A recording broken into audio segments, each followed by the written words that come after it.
ఇంకా అలా క్యూలో నుంచున్నామో లేదో మా ఫోన్ అయితే పోయింది. ఇలా విజయవాడ ఎంటర్ అయినామో లేదో రోడ్లన్నీ కలకల్లా ఆడిపోతున్నాయి లైట్లతో అయితే. కార్ని తీసుకెళ్లి పార్కింగ్ లో పెట్టేసి నది స్థానాలు కంప్లీట్ చేసుకుని క్యూలోకి అయితే ఎంటర్ అయిపోయినాం. మన విజయవాడ కనకదుర్గమ్మ టెంపుల్ చూడడానికి 2 కళ్ళు అయితే సరిపోలేదు, అంత అద్భుతంగా అయితే డెకరేట్ చేశారు గుడిని.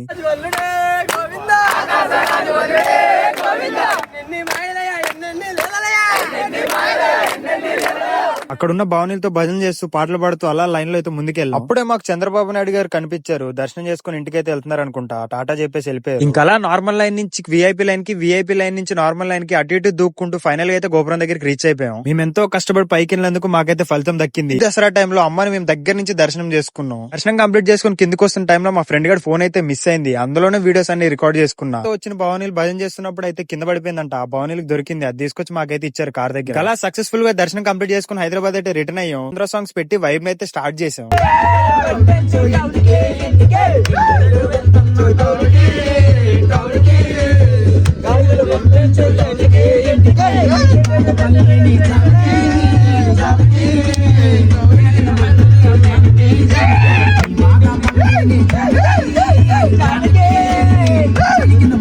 అలా హైదరాబాద్ రీచ్ అయిపోయాం. మీలో ఎంతమంది విజయవాడ వెళ్ళారో కామెంట్ చేయండి మామ. నేను పెట్టిన వీడియోస్ వెంటనే మీ ఫోన్ లోకి రావాలంటే కింద సబ్స్క్రైబ్ బటన్ నొక్కేసి పక్కనున్న బెల్ ఐకాన్ ఆన్ చేసి పెట్టుకుంటే నా వీడియోస్ అన్ని మీ ఫోన్ లోకి వస్తాయి. ఉంటా, బాయ్ బాయ్.